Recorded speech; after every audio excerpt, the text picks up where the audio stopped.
Chapter 1. The Busy Merchant.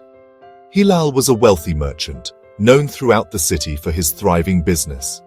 His days were spent counting coins, negotiating deals, and expanding his trade empire. His wife, Zainab, often reminded him, "Hilal, this world is temporary. Remember the hereafter." But Hilal would laugh and say, "When I'm old, I'll pray. Right now I must secure our future." One evening as he hurried home, an old beggar sitting by the mosque called out to him, "Kind sir, a little charity for the sake of Allah." Hilal, annoyed, tossed a coin without looking. The beggar caught it and said, "Remember, the grave is our final abode. What will you take with you?" Hilal froze. The words echoed in his mind, but he shook his head and walked away. Chapter 2. The Strange Dream. That night, Hilal had a vivid dream. He stood before a grand palace, its gates adorned with gold. A gatekeeper asked, "What have you brought as a gift?" Confused, Hilal reached into his pockets, but they were empty. "I have wealth, lands, servants," he protested. The gatekeeper shook his head. "None of that enters here, only your deeds." Suddenly the palace vanished, and Hilal found himself standing at the edge of a dark pit, his grave. He woke up in a cold sweat. Chapter 3. A Change of Heart.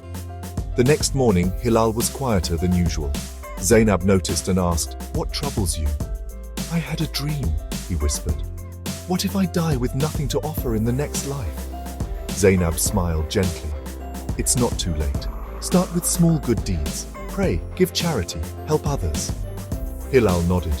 That day, instead of rushing to the market, he went to the mosque. He gave generously to the poor, remembering the beggar's words, "It is tradition not to visit someone's home empty-handed."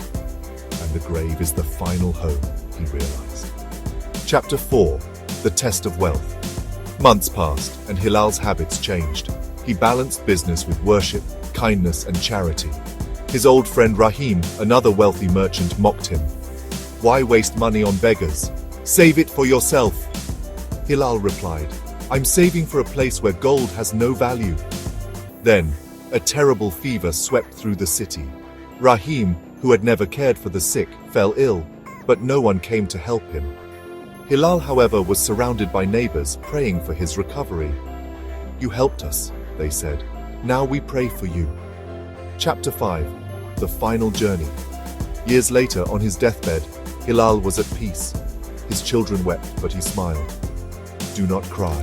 I have prepared my gift." When he passed, the people mourned a generous soul.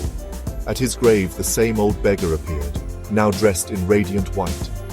"He did not come empty-handed," the beggar whispered. And with that, he vanished.